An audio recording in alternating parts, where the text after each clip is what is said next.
Good evening Sanjay. Good evening sir. कैसे हो भाई? बढ़िया बढ़िया सर, आप बताइए। कैसा है, क्या हाल चल रहा है? कहाँ से फोन कर रहा है आप, कॉल कर रहा है मेरे को? नोट हाँ भाई सर। बताइए। हाँ, तो अपने बारे में इंट्रोडक्शन दे देता हूँ। हाँ सर तो सबसे अच्छा है ना, पहले तो आपके बारे में मेरे को पता चलेगा तो थोड़ा अच्छे से फीडबैक दे सकता हूँ ना। हाँ हाँ हाँ हाँ, तो एक्चुअली सर मैंने 2019 में डिप्लोमा इन सिविल इंजीनियरिंग करा था फ्रॉम जामिया मिलिया इस्लामिया इन दिल्ली।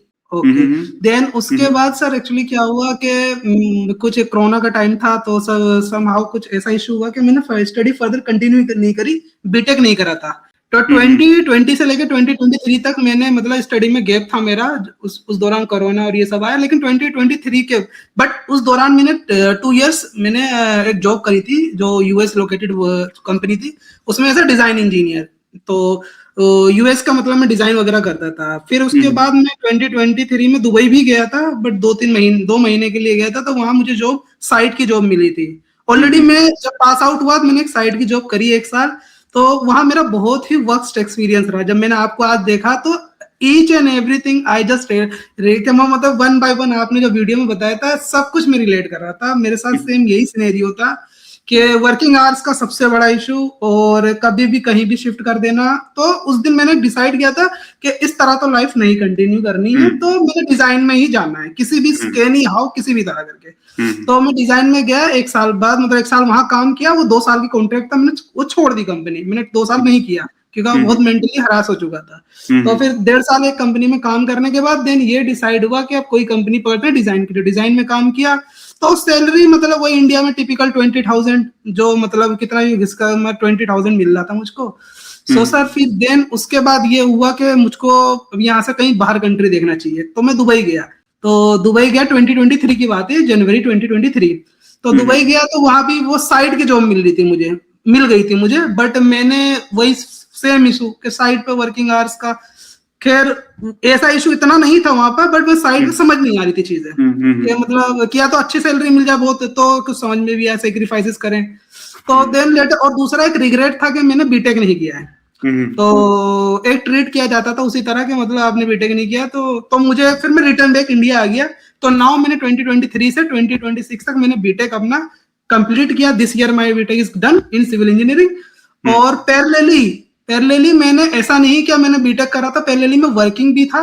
तो इन दौरान मैं 2 कंपनी में स्विच किया। Now I am working in L N T, Larsen and Toubro. यहाँ पर एज मैं डाटा सेंटर डिजाइन इंजीनियर की पोस्ट पे काम कर रहा हूँ।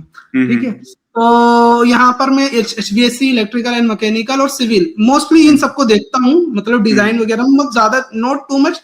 तो अभी सर सिनेरियो ये है कि मुझे इसको छोड़ना है, तो अभी मैं लुक फॉरवर्ड कर रहा था कि कौन सा वो तरीका है जिससे मतलब यूरोप में मैं एंटर करूं। तो मेरे संभाव मुझे पता लगा कि study is the one option. और जो मेरी एज थी अभी, जैसे 3 इयर्स का गैप हो जाएगा, तो मेरी एज अभी 27 से 27 नाउ दिस अक्टूबर 28 हो जाऊंगा मैं। तो सर मैं वही आपसे गाइडेंस लेना चाहता हूँ कि मतलब क्या अप्रोच रखूं, क्योंकि अभी तक मैं ना सर एक्चुअली पोलैंड में एंट्री करने के लिए तो आई जस्ट लुकिंग फॉर वो यूरोप में एंट्री करने के लिए मैं पोलैंड देख रहा था कि मतलब पोलैंड एक इजी वे है कि आप जा सकते हो। दूसरा ऑप्शन था कि इटली, देन उसके बाद जर्मनी में क्यों नहीं प्रेफरेंस रखा, ड्यू टू बहुत सारी ब्यूरोक्रेसी वहां की जो थी कि पता नहीं एक्सेप्टेंस रेशो क्या है वहां का, हो पाओगे नहीं हो पाओगे। और फर्स्टली उन्होंने बहुत सारे बैरियर्स लगा रखे हैं लाइक एपीएस। और देन उसके बाद आप 18 to 20,000, आपको पता ही है ऑलरेडी कि इंडिया में 20,000 की कीमत कितनी है। तो आप एक पहले ही अप्लाई करोगे, देन उसके बाद आप यूनिवर्सिटी शॉर्टलिस्टिंग करोगे, देन अगर आपका सिलेक्शन आता है नहीं आता तो आपके 1 लाख रुपीज तो खराब हो गए अगर नहीं आया तो सर आप तो खैर अभी तक तो एपीएस था, बट इन बिटवीन इन्होंने इंट्रोड्यूस कर दिया डीमेट। अब जो हर मास्टर्स को करने के लिए डीमेट भी इंट्रोड्यूस कर दिया। तो अब 15,000 का डीमेट और फिर 15,000 का आपका वो, देन 15,000 का आइल्स, तो वही कहीं 65,000 आपका इसी में चला गया। तो सर मुझे अभी जैसे मैंने जितना सर्च किया ये चीज मुझे मिली जर्मनी के रिगार्डिंग। अब जैसे पोलैंड सर्च किया तो पोलैंड में सेरिना सिस्टम है, नेवा, आप वो फ्री ऑफ कॉस्ट होता है। जैसे यहाँ जर्मनी में एपीएस, वहां पर सेरिना, तो वहां अपने डॉक्यूमेंट्स अपलोड करो विदाउट, आपको कोई कॉस्ट नहीं लगती है, बस वो आपके डॉक्यूमेंट को वैलिडेट करते हैं कि आपका जो आपने बीटेक किया वो कि सही से रेप्यूटेड यूनिवर्सिटी है या फर्जी नहीं है, बस उसका ये काम जैसे एपीएस करता है। तो अब सर मुझको ये बताइए कि आप बता दिए कैसे क्या पाथवे फॉलो करूं मैं जर्मन के लिए, ये क्या मतलब क्या अप्रोच रखूं, ये किस कंट्री को देखना चाहिए। अब मैं जैसे एक आई एम कमिंग फ्रॉम मतलब कोई अच्छे बैकग्राउंड से नहीं कि मतलब एक लॉन्ग टर्म में मतलब मेहनत करने के लिए रेडी हूँ, बट लेकिन एक डायरेक्शन कहाँ कौन सी एजेंसी ढूंढूं, क्या फाइनेंशियल डॉक्यूमेंट्स सही रखने पड़ेंगे, क्या अप्रोच रखनी पड़ेगी, अगर मैं जर्मन देख रहा हूँ तो जर्मन के लिए कैसे कैसे प्लान करूं, किस एजेंसी को रीच आउट करूं, क्या चीज मैं प्रीफर, बीटेक सिविल में था, डिप्लोमा सिविल में था, और मेन एजेंडा ये कि मैं किसी भी तरह मैं डिजाइन में जाना चाहता हूँ एट एनी कॉस्ट, तो क्या अप्रोच रखूं। सो सर आप कौन सा सॉफ्टवेयर यूज कर रहा है? अभी मैंने डेडिकेटेड, मैंने एकेडमिक में भी और जॉब के साथ साथ भी मैं रेविट यूज किया था, मैंने ऑटोकेड भी यूज किया है, और मेरे पास एक डेडिकेटेड 6 मंथ की इंटर्नशिप भी है बीम में, बिल्डिंग इंफॉर्मेशन मॉडलिंग में। 6 मंथ मैंने उस इंटर्नशिप में ये भी सीखा, नेविसवर्क, रेविट स्ट्रक्चर, रेविट आर्किटेक्चर और एंस्केप जैसा rendering software and so on, बस इस सब तरह का। सी भाई मैं एक बता रहा हूँ ना आपको, किसी की तरह कोई भी यूरोपीय कंट्री में घुसने के लिए आपने कोशिश कर रहा है, लेकिन बात यही है कि आप ऐसे मत सोचो कि पहले यूरोप चला जाएंगे उसके बाद एक कंट्री से और एक कंट्री में आसान से चला जाएंगे, वैसे मत सोचो।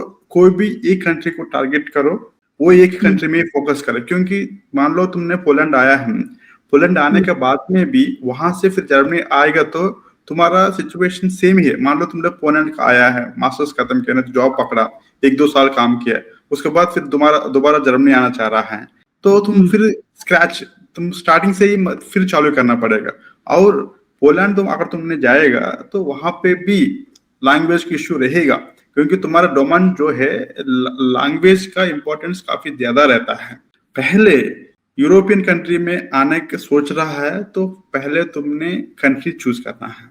सो कंट्री कैसे चूज करना है, आइदर तुमने उस लोकल लैंग्वेज को सीखने का इंटरेस्ट है कि नहीं, क्योंकि हर एक यूरोपियन कंट्री, तुमको भी पता, हर एक यूरोपियन कंट्री अपना अपना लैंग्वेज है।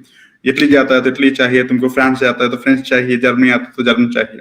तो पहले तुमको खुद डिसाइड करना पड़ेगा, are you ready to learn a language, अगर तुमने लैंग्वेज सीखने के रेडी है कि नहीं।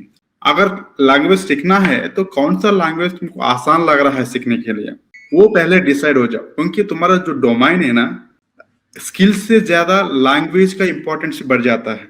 तुमको अभी लैंग्वेज नहीं आने से भी चलेगा, लेकिन फ्यूचर में कोई ना कोई कुछ एक ना एक यूरोपियन लैंग्वेज को तुम सीखना ही है।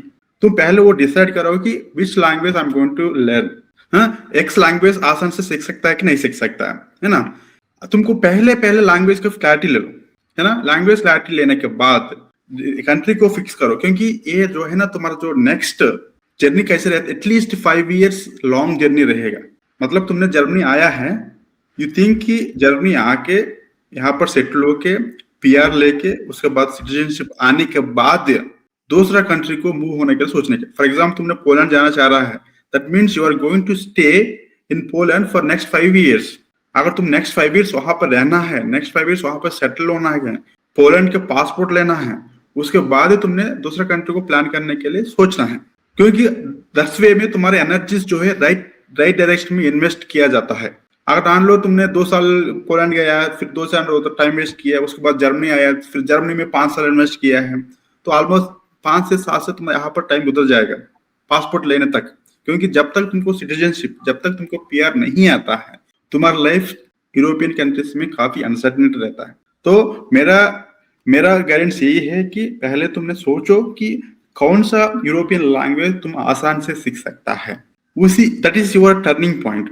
तुम्हारे पास जितना भी स्किल हो, तुम्हारे पास जितना भी एक्सपीरियंस हो, तुमको लोकल लैंग्वेज नहीं आता है, नो मैटर कोई भी सॉफ्टवेयर यूज करो, तुमने रेविट यूज करो, बीम कोऑर्डिनेटर, बीम डिजाइनर, कुछ भी करो, तुमको लोकल लैंग्वेज आना चाहिए, क्योंकि construction industry is very rooted to local standards. तुमको वहां पर लोकल लैंग्वेज नहीं आता है, लोकल स्टैंडर्ड्स को सामने नहीं आता है, तुमको कभी भी तुम्हारा लाइफ में करियर नहीं बिल्डअप कर सकता है। Okay sir. तो फर्स्ट तुमने डिसाइड करो कि कौन सा लैंग्वेज आई कैन लर्न, तुमने उसी के बाद में उसी कंट्री को एटलीस्ट तुम्हारा टारगेट ये होना चाहिए कि next 5 years I am going to stay in this country, I am going to build my professional life in this country.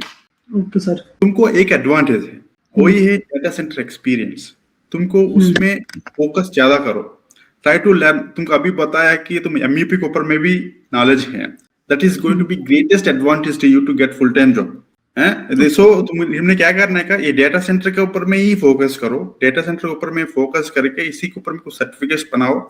एमयूपी तुम्हारा कोर्स जो है सिविल है, तो तुम्हारा नॉलेज इलेक्ट्रिकल, मैकेनिकल, प्लम्बिंग के ऊपर में तुम्हारा नॉलेज को बढ़ाओ, ताकि यहाँ पर जब आता है तो जॉब आसान से मिलेगा। अभी तुमने जो डोमेन में काम कर रहा है, it is very high demand. तुमको स्किल्स का हेल्प होगा, लेकिन प्रॉब्लम यही है कि स्किल्स से ज्यादा लैंग्वेज डोमिनेट करता है। कोई कंपनी तुमको लेना है, that's as simple as that. तुमको कोई कंस्ट्रक्शन कंपनी में तुम जा रहा है, तुमको कोई केरला, मलयालम, तमिल वाला को लेना है, तुमने पहले पूछा कि भाई तुमको हिंदी आता है कि नहीं आता है। हाँ। अगर नहीं आता तो तुम क्या सोचेगा कि हेजिटेट होगा ना उसको लेने के लिए, क्योंकि तुमको उसको लेके कुछ फायदा ही नहीं। भाषा नहीं आता तो क्या समझाएगा तुम साइट में, तुमको साइट में हो, डिजाइन में हो, कहीं पे भी। फॉर एग्जांपल तुमने एक software as Revit software use कर रहा है, so you should need to know the standards, मतलब क्या दीवार कितना होना है, what are the standards, what is the typical door size, what is the typical window size, what are the offset of the building as per the standards, what it is saying. इस कैसे सीखेगा तुम, जब तक तुमको कितना तुमको translate करोगे, एटलीस्ट तुमको बेसिक सेंस होना चाहिए लैंग्वेज के ऊपर में। सो तुमने पहले लैंग्वेज को डिसाइड करो, which language is easy for you. May be मेरे को जर्मन आसान है, तुमको फ्रांस आसान हो सकता है, नहीं तो दूसरा कोई लैंग्वेज आसान हो सकता है। तो लैंग्वेज को डिसाइड करके, कौन सा लैंग्वेज आता है डिसाइड करके, उसके बाद तुमने प्लान करो। अभी 27 ईयर्स है, तुम कभी बुढ़ा नहीं है, तो तुम अभी भी कुछ कर सकता है इसमें। एक बार तुमने डिसाइड हो गया है तो मान लो वहां पर इंडिया में रह के तुमको लैंग्वेज इंप्रूव नहीं कर पा रहा है, so you want to live in a environment where this environment force you to learn language. For example तुम जर्मनी आया है, then there is no way to escape, you must need to learn. So तुमको आदमी को क्या होता है ना, उसको इसका एक्सटर्नल सोर्सेस जो है ना उसको पुश करना है, कुछ सीखना है। तो तुमको लगता है कि इंडिया में रह के कुछ लैंग्वेज सीख नहीं पा रहा है, तुमने जो कंट्री को टारगेट कर रहा है उसी कंट्री में चला जाओ। पोलैंड मत जाओ, पोलैंड बेकार है। इधर तुम जाएगा तो जर्मनी जाओ, स्वीडन जाओ, नेदरलैंड्स जाओ, स्विट्जरलैंड जाओ। तुमको अगर नंबर्स में जाए, फर्स्ट में जर्मनी में रहता है वो नहीं, फर्स्ट तुम जर्मनी प्रेफरेंस दो, नेक्स्ट तुमको प्रेफरेंस देना है Sweden, third Netherlands, fourth Switzerland, fifth France. अच्छा, फिफ्थ फ्रांस। अच्छा। लेकिन ये पांच कंट्रीज में भी तुमको लैंग्वेज का इंपॉर्टेंस रहेगा। Okay. Sweden, German, French, 3 languages. इस 3 लैंग्वेज में कोई भी एक लैंग्वेज तुम आसान से सीख सकता है, तो उस कंट्री को मूव होने के लिए ट्राई करो। हाँ, ओके सर, ठीक है। अच्छा सर, अगर लेट सपोज जैसे आपने बोला कि जर्मन, पहले तो आप लैंग्वेज देखो को कौन सी लैंग्वेज लर्न कर सकते हो, आप इजी वहां कमांड कर सकते हो, तो आपके लिए बेटर होगा कि जॉब भी ग्रैब करना आप अलोंग विद। तो सर अभी जैसे मैंने जॉब, कल का दिन में तुमको पीआर लेने के लिए, सिटीजनशिप लेने के लिए, उस कंट्री में सेटल होने के लिए, that is going to be unbeatable advantage. Unbeatable advantage. हाँ, तो सर एक्चुअली सर एक चीज मेरा कंसर्न ये है कि मैंने जैसे आपको पोलैंड बताया था, पोलैंड या मतलब कोई भी कंट्री, लेट सपोज मैं एक्स कंट्री की बात करूं, पोलैंड वाई में चूज किया था। Actually I am coming from, तो कोई अच्छा बैकग्राउंड नहीं है, मतलब जो मुझको करना है अमाउंट करना तो मुझे खुद के बेस पे या थोड़े बहुत जो पेरेंट्स से हेल्प लेके करना है। तो इसलिए जो पोलैंड आया मेरी नजर में, पोलैंड इसलिए है कि वहां पर जो फीस वगैरह वो बहुत कम थी, और जो आपके फाइनेंशियल डॉक्यूमेंट दिखाने थे वो भी कम था। मतलब अप्रोक्सीमेटली मेरे पास जो बजट था वो मैक्सिमम 10 to 11 lakhs का मैक्सिमम। तो मैं इस बेसिस पे क्राइटेरिया, जैसे आपने एक 4th नंबर पे मुझे कंट्री बताया जिसका नाम था Netherland. Netherland is the one of the best country, क्योंकि फॉर अगर आप उसकी चीज के लिए देखोगे, बीम के लिए और सिविल इंजीनियर के पर्पज से भी देखेंगे, तो मैंने नेदरलैंड पर सर्च, बट वहां पर ट्यूशन फीस और cost of living they also affect so much के मतलब आप कैसे उसको बियर करोगे जब आपका बजट इतना 10 to 11। सो उस बेसिस के एक ये फैक्टर है जो रिफ्लेक्ट करता है मुझको, मतलब इसको भी अंडरस्टैंड करके चलना है कि मुझे, तो देन फिर मैं कैसे तजामन सोचूं मैं, इसलिए पहले से मैं इसको भी एक सॉल्यूशन में बताया। सी योर क्या, ऑफ कोर्स तुम्हारा इंटेंशन को मैं समझता हूँ, तुम्हारा फाइनेंशियल बर्डन को मैं समझता हूँ, लेकिन अगर मैं तुम्हारी जगह में होता तो मैं कैसे सोचता है, या मेरे को 12 लाख लेना मुश्किल है, तो मैंने क्या करना है, I want to choose a country where I can success.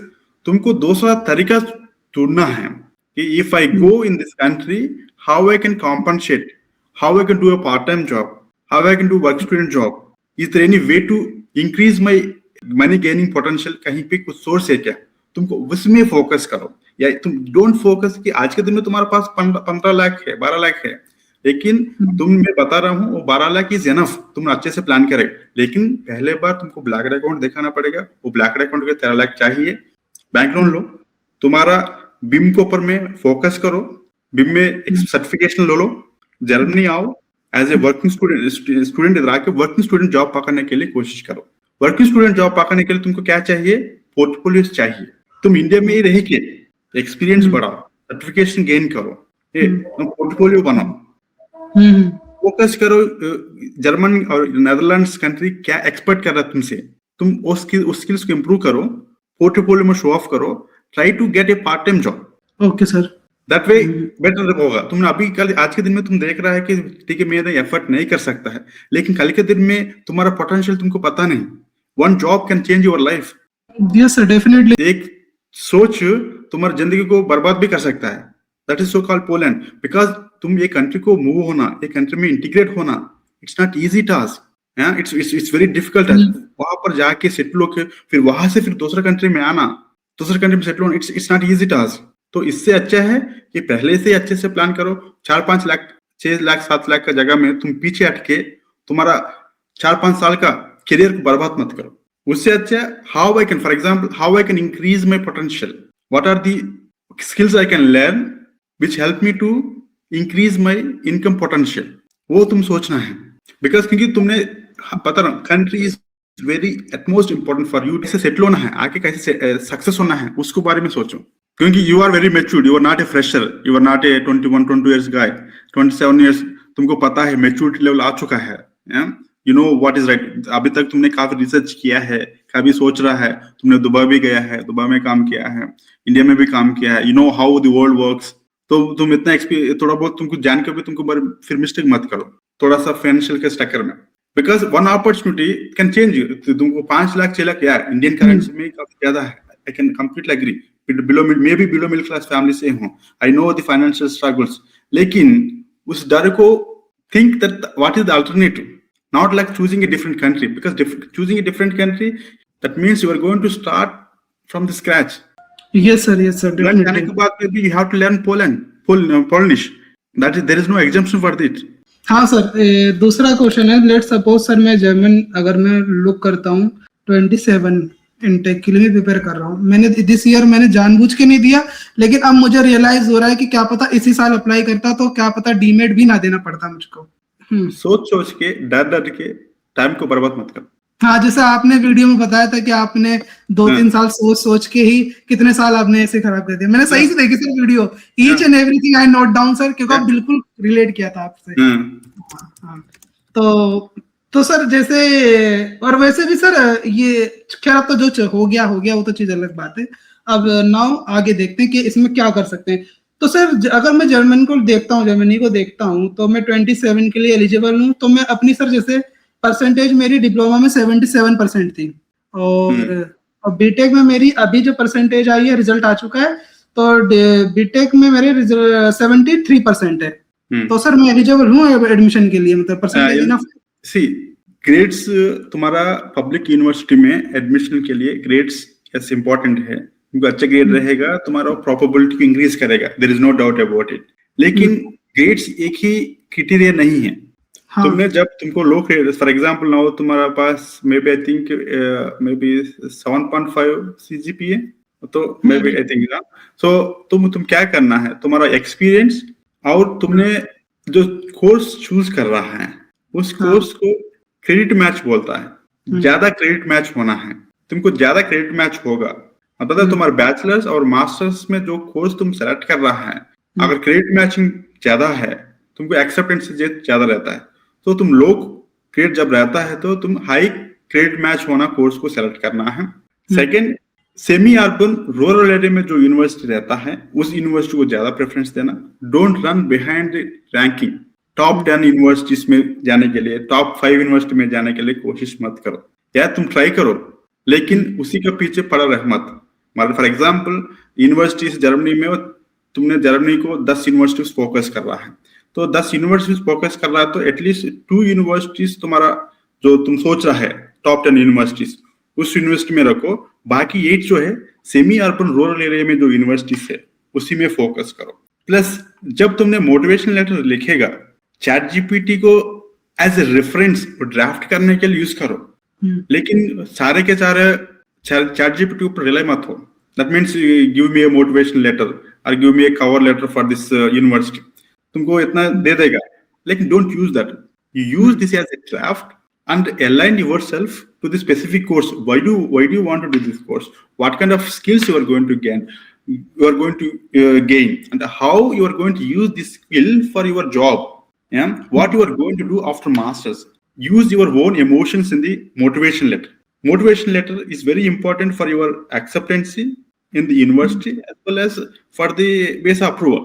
So for this, don't use AI for the guidance, not to do copy paste. तो जब लो सीजीपी आता है तो तुम इसके ऊपर में ज्यादा फोकस करना पड़ेगा। अच्छा, ओके।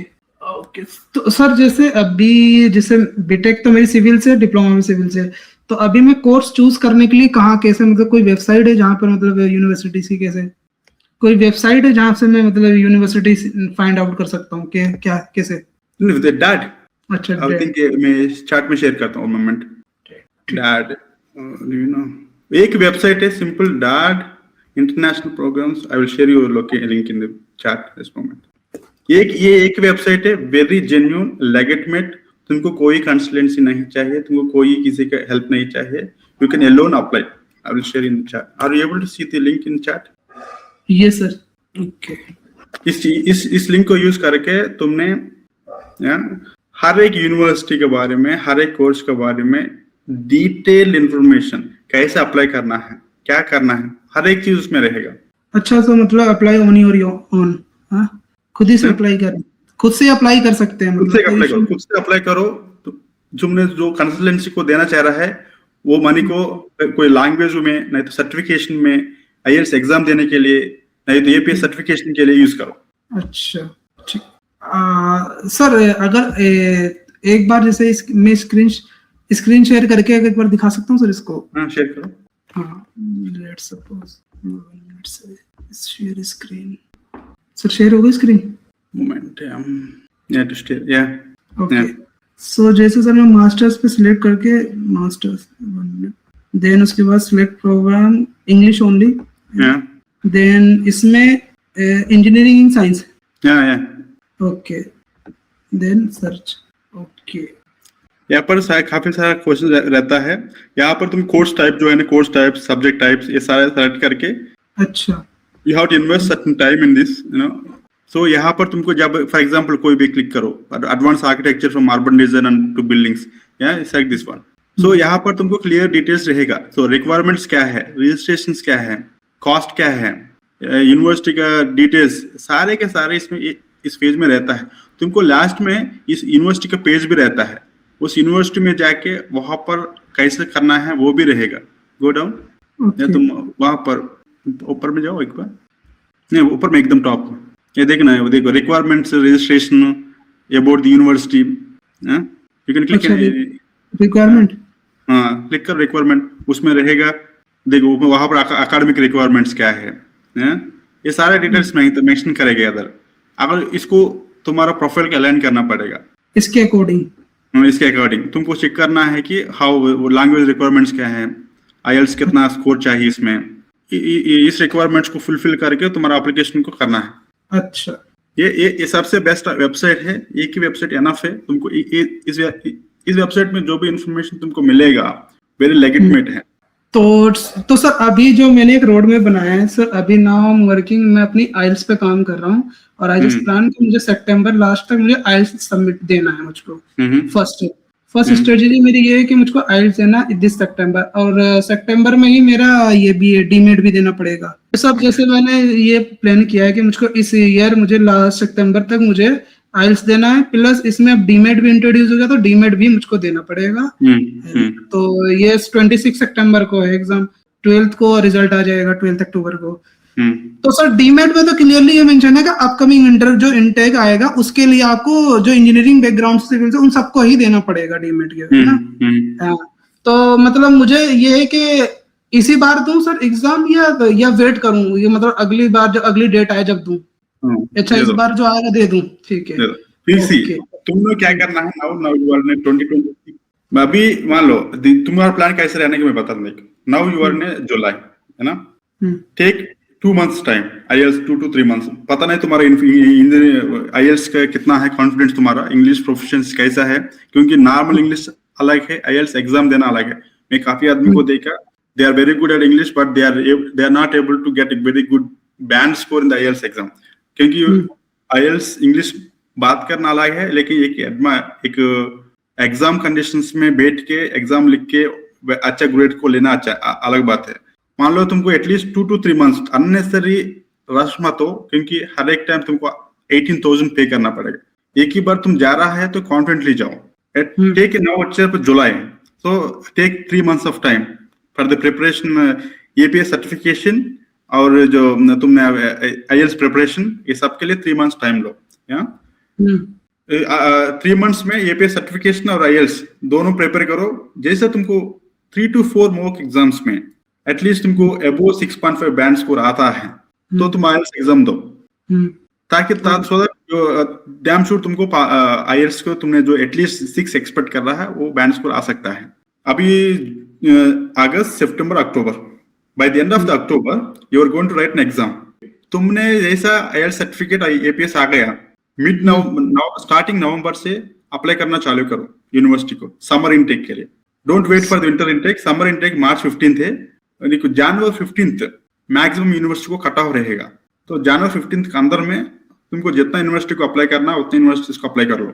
मतलब नवंबर 1 से लेके जनवरी 15 तक तुमने ये 3 months क्या करना है, IELTS प्रिपेयर करना है, प्लस तुमको APS सर्टिफिकेशन अप्लाई करना है। एट द सेम टाइम कभी टाइम मिलता है तो you start to shortlisting universities and courses. तुमने कौन सा कोर्स करना चाह रहा है सब। जैसे तुमको IELTS सर्टिफिकेट और ऐसा APS सर्टिफिकेशन आ गया, तुमको एक यूनिवर्सिटी को एक दिन 2 दिन टाइम इन्वेस्ट करो। तुमने 10 यूनिवर्सिटी ने 10 कोर्स सेलेक्ट किया है, तो एक यूनिवर्सिटी में 2 days, मतलब 20 days में तुमको 10 यूनिवर्सिटी को आराम से अप्लाई कर सकता है कॉन्फिडेंटली, 100% फुल एप्लीकेशन। इसमें कुछ यूनिवर्सिटी क्या होता है, थ्रू यूनिवर्सिटी अप्लाई करना है, तो कोई भी यूनिवर्सिटी थ्रू यूनिवर्सिटी अप्लाई करना है उसको पहले फोकस करो, क्योंकि उसको टाइम थोड़ा ज्यादा टाइम लेता है। और हमेशा वो यूनिवर्सिटी का डेडलाइन चेक करो। कुछ यूनिवर्सिटीज में भी दिसंबर में ही डेडलाइन हो सकता है, कुछ मैक्सिमम यूनिवर्सिटीज जनवरी 15 होता है, लेकिन कुछ यूनिवर्सिटीज दिसंबर में भी हो सकता है। तो तुम ये प्रायोरिटाइज में कैसे करेगा कि डेडलाइन कौन से यूनिवर्सिटी को डेडलाइन पहले है वो यूनिवर्सिटी को पहले अप्लाई करो। तो अप्लाई करेगा तो तुमको बाय एंड ऑफ जनवरी तुमको एक क्लैरिटी रहेगा तुमको एडमिशन मिलेगा कि नहीं मिलेगा। अच्छा सर, जैसे आप बता रहे हैं कि APS अप्लाई करना है, APS पहले लिए आप प्रिपेयर करो APS, तो APS में तो ये क्लियरली मेंशन कर दिया उनकी वेबसाइट के कि आपको ये डीमेट देना है, तो डीमेट देने के बाद ही शायद आप APS फिर डॉक्यूमेंट भेजना होगा उनके पास, ऐसा कुछ है सर? डीमेट अप्लाई कर दो। I'm saying 3 months टाइम तुमको है ना, 3 months तुम्हें टारगेट रखना है कि सारे रिलेटेड डॉक्यूमेंट तुम्हारे हाथ में रहने के लिए। अच्छा सर, एक डॉक्यूमेंट्स में जैसे लेट सपोज मेरी डिप्लोमा की मार्कशीट्स और जो सर्टिफिकेट है वो होना चाहिए डिप्लोमा की, और मेरे 10th की मार्कशीट होनी चाहिए, प्लस क्या कहते हैं बीटेक की ऑल सेमेस्टर ट्रांसक्रिप्ट होनी चाहिए। ट्रांसक्रिप्ट होना चाहिए, आधार कार्ड नहीं तो पान कार्ड। तुमको IELTS नहीं चाहिए, इसके लिए IELTS बाद में भी तुमको सबमिट कर सकता है। ठीक है, तो मार्कशीट और ट्रांसक्रिप्ट होना चाहिए मेरे पास। अच्छा सर, डिग्री जैसे बीटेक का 1 साल बाद आता है, तो इससे कोई इशू नहीं है? नहीं, इशू नहीं। तुमको अगर नहीं है तुम्हारे पास तो आपको 3rd ईयर तक तुम सबमिट कर सकता है। तुम्हारे पास क्या है वो सबमिट कर सकता है। अच्छा, तो ठीक है सर, तो मैं मतलब अभी ट्रांसक्रिप्ट और मार्कशीट सब सेमेस्टर का बीटेक का ले लूं, सेम डिप्लोमा का और 10th का मार्कशीट, और ये अपना पासपोर्ट और आधार कार्ड और पैन कार्ड ये सब अप्लाई करके लगा देता हूँ। APS फॉर्म फिल कर देता हूँ और पहले ही डीमेट दे देता हूँ। जब डीमेट का रिजल्ट आएगा 15 अक्टूबर को, तो वो भी अपलोड कर दूंगा उनके APS के। ऐसे ही करना है सर? या okay sir, okay, noted sir. Okay, अगर इन पैरेलल मुझे सर जब अप्लाई करने का टाइम आएगा, जैसे 1 नवंबर, मतलब आपने बताया 15 नवंबर से जनवरी 15 तक, इन बिटवीन बहुत सी यूनिवर्सिटीज का एडमिशन ओपन होता, आप कोर्स सिलेक्ट आउट कर लेना और उसमें कौन-कौन पहले होगा तुम्हारा, मे बी ऐसे अक्टूबर में चालू हो जाएगा ओपनिंग, लेकिन तुम्हारा सारे डॉक्यूमेंट जो है बाय एंड ऑफ अक्टूबर तुम्हारे हाथ में रहेगा।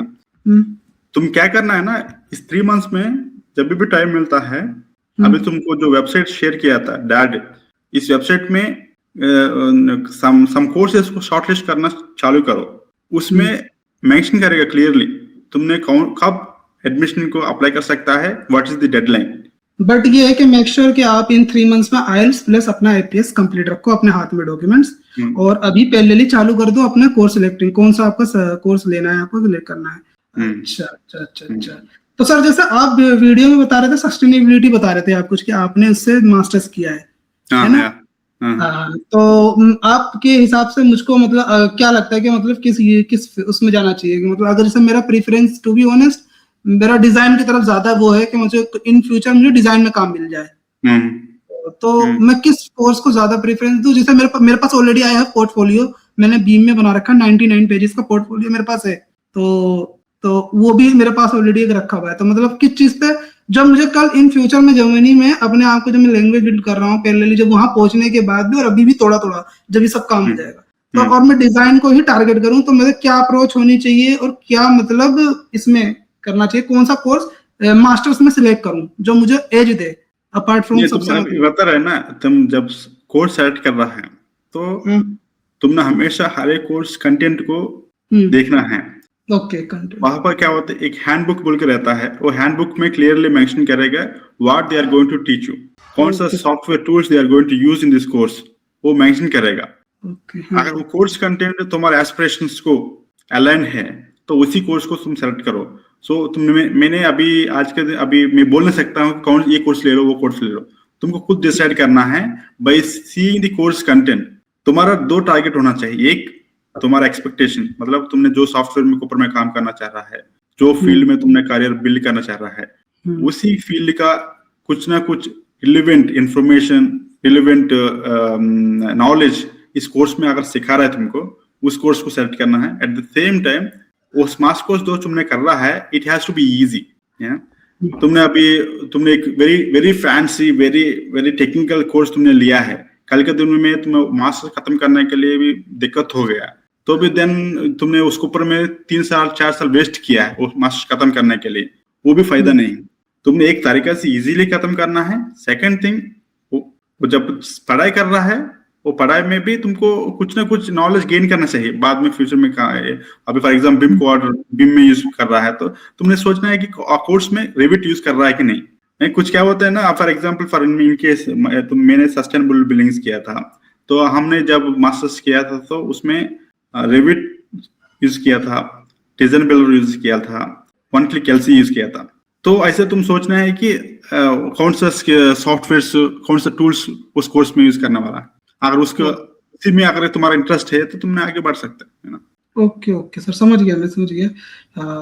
और ठीक है सर, ये अच्छा, जैसे सर आपने मास्टर्स इन सस्टेनेबिलिटी करा हुआ है, तो जैसे है ना, हाँ सस्टेनेबिलिटी, तो मुझे इसमें ऐसा लग रहा है कि ये कोर्स क्या पता मुझे मिल भी सकता है, क्योंकि अगर जैसे मैं अगर बात करूं, जब मेरा डिप्लोमा 2019 दिसंबर में खत्म हुआ था, तो मैंने 2021 से लेकर 2022 लास्ट दिसंबर तक मेरा 1.5 साल जो था, वो उस दौरान मैंने एक सस्टेनेबिलिटी पे काम किया था। सस्टेनेबिलिटी मतलब एक यूएस की कंपनी थी, सोलर एनर्जी पावर करके, उसकी इनफेस सोलर एनर्जी पावर लिमिटेड, उसका मैं सोलर डिजाइन करता था, कैसे कैसे हाउस को 3D लेआउट बना के उस पर कैसे, तो मतलब इसलिए भी कहीं ना कहीं मुझे जर्मन एडमिशन में एज देगा, क्योंकि अभी क्या है ना सर, अभी मैं मास्टर्स के लिए जाऊंगा, अभी इन टोटल अगर देखा जाए तो मेरे को 5 इयर्स का एक्सपीरियंस तो है, लेकिन आइदर में वो जो जब से मैंने अपना एकेडमिक चालू करा दिसंबर से, मतलब ये बीटेक चालू किया 2023 से लेकर 2026 तक, ये इन बिटवीन मैं दोनों चीजों को नहीं दिखा सकता, एक्सपीरियंस प्लस एकेडमिक। तो सवाल हो जाएगा कि मतलब ये दोनों में, तो अब ये है कि मैं लीगली अगर चीज दिखाऊं कि मैंने उस दौरान जब मेरा डिप्लोमा खत्म हुआ, जब मैं 3 साल में क्या किया था, तो 3 साल में 1.5 साल का एक प्रॉपर मेरे पास एक्सपीरियंस है। हाँ, तो उसको मैं दिखा सकता हूँ। तो ये और वो मेरा सस्टेनेबिलिटी का ही एक्सपीरियंस है पूरा प्रॉपर। तो और इस तरह मैं मैनेज कर रहा हूँ। तो मतलब कहीं ना कहीं मुझे इस चीज के लिए एज मिलेगा सर, है ना। और मेरे पास पूरा प्रॉपर उसका भी पोर्टफोलियो रखा हुआ है, क्या काम करता था, सस्टेनेबिलिटी कैसे कैसे की चीजें थी वहां पर, मैं डिफरेंट यूएस के एचजे फॉलो करता, जो रिडिक्शंस थी क्या था, तो कहीं ना कहीं ये चीज को भी एक लाइन करके रखूं, है ना sir. Okay sir, thank you so much sir, इतनी इस कंफ्यूजन थी। बाकी मैं सर पहले ही ना सर आपसे कनेक्ट रहूंगा, क्योंकि आगे एक्चुअली मैं देखो हमारा मेरा मोटिव जो है कि मेरे इन्फॉर्मेशन शेयर करना है, तो इसके लिए मैं हर संडे को ये लाइव सेशन कंडक्ट करेगा। तो तुम कभी भी आके इस लाइव सेशन में पार्टिसिपेट कर सकता है। तो मेरा जो जानता हूँ प्रैक्टिकल एक्सपीरियंस जो है, लगभग आई थिंक 5 साल से है जर्मनी में, हर एक वीसा को गो थ्रू किया है, student visa, blue card, permanent residency. तो मेरे पास जो स्टार्टिंग मेरे पास इंफॉर्मेशन नहीं था, वो इंफॉर्मेशन क्योंकि मैं 2009 में जब इंजीनियरिंग खत्म किया था, कोई बंदा मेरे को बोलता था कि भाई तुमने जर्मनी में मास्टर्स बिना ट्यूशन फीस से पढ़ाई कर सकता है बोल के बोलता था। वो इन्फॉर्मेशन मेरे पास रहता तो मैं 10 साल वेट नहीं करता था। मेरे पास उस टाइम एस्पिरेशंस था बाहर में जाके पढ़ने के लिए, लेकिन बात था कि मेरे पास पैसा नहीं। सो मेरा फादर फार्मर था, तो हम कभी सोचा नहीं कि बाहर में जाके पढ़ाई कर सकता है। हमारा फाइनेंशियल सिचुएशन मेरे पता है। उस टाइम मेरा सोच यही था कि जल्दी से जल्दी इंजीनियरिंग खत्म करना है, कुछ ना कुछ जॉब पकड़ना है, वही मेरा टारगेट था। तो उस चीज सीखने के लिए, थोड़ा बहुत पैसे कमाने के लिए, to know what is the world, ये सब सीखने के लिए मेरे को 10 साल गुजर गया। तो जो बंदा एस्पिरेंट है, तो बंदा मेरे जैसे बिलो मिडिल क्लास फैमिली से बिलोंग करता है, कोई बंदा लैक ऑफ इंफॉर्मेशन इंडिया में रह जा रहा है, तो उसको मेरा यूट्यूब चैनल थ्रू शेयर करना था उसके लिए।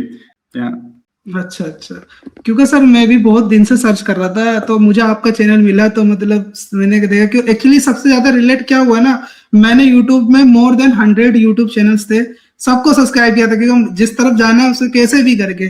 तो बट मुझे है ना अपनी डेडिकेटेड एक फील्ड का पर्सन नहीं मिल रहा था जिससे मैं अपने कंसल्ट कर सकूं।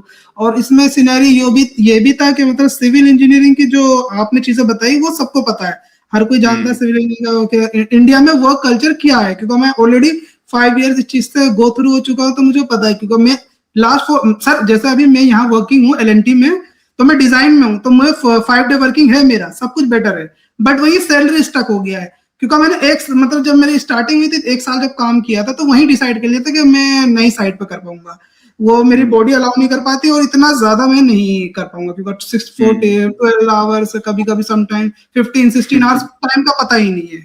इट इज अच्छा लगता है इनिशियल डेज में, बहुत अच्छा लगता है, 2 years 3 years 4 years, but later on आपकी और भी सारी चीजें जैसा आपने बस हो जाएगा।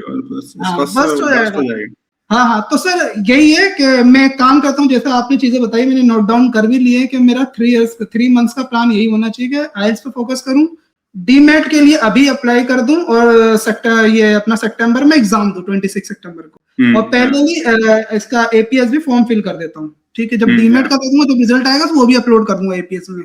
और पहले डेली में अपना कोर्स से रिलेटेड कोर्स सिलेक्ट आउट करूं कि कौन सा कोर्स अलाउ करता है मेरी, और जो ये आपने बताई चीजें, 3 चीजों पर फोकस करता हूँ। इन 3 चीजों पर फोकस करने के बाद इन बिटवीन अगर कुछ प्रॉब्लम आती है, मैं आपसे कनेक्टेड रहता रहूंगा सर। तो सर बस थोड़ी सी यही आपकी गाइडेंस चाहिए सर मुझको, जो कभी भी नेक्स्ट 3 मंथ्स में हर एक संडे 7 PM को लाइव सेशन कंडक्ट कर रहा हूँ, तो तुम कभी भी आ सकते हो। तो ये sir, thank you so much sir. Actually क्या है ना सर, सबसे बड़ी अपनी फील्ड के पर्सन मिलते हैं तो वो बहुत बेटर गाइड करते हैं। मैंने 1 साल पहले भी एक सर थे कोई, वो एक्चुअली इटली में रहते हैं, वो इटली में थे, उन्होंने इटली से अपना सिविल इंजीनियरिंग में करा था मास्टर्स, उनको जॉब नहीं मिली, उनका नंबर था, उन्होंने व्हाट्सएप नंबर भी दिया मुझे, उन्होंने बहुत अच्छे से बताया, उन्होंने कहा कि लैंग्वेज वेरियर है और तो दिक्कत ये, तो वो नाउ ही मूव्ड इन माल्टा में शिफ्ट हो गए। माल्टा फुल्ली इंग्लिश कंट्री है, तो आप वहाँ दिक्कत नहीं है। तो वो भी ये बात बताने लगे कि हाँ, अगर आप इस तरह प्लान करते हो, इटली का प्लान मतलब यही है चीजें, बट ठीक है सर। ये नहीं, कहीं पे भी देखो लैंग्वेज कंस्ट्रेंट्स तो रहेगा ही, है ना, उसी को पे फोकस करो। Language is very very very important. कोई भी यूरोपियन कंट्री में तुम जाओ, तुमको अगर सक्सेस होना है, तुम्हारे करियर में आगे बढ़ना है, तुमको लैंग्वेज तो सीखना है। ठीक। Okay sir, thank you. Okay भाई, ऑल द बेस्ट। ठीक सर, मैं कनेक्टेड रहूंगा आपसे। Okay, bye. भाई मेरे से कोई बात करना है, लिंक डिस्क्रिप्शन में दिया है, उस लिंक को यूज करके बात कर सकता है।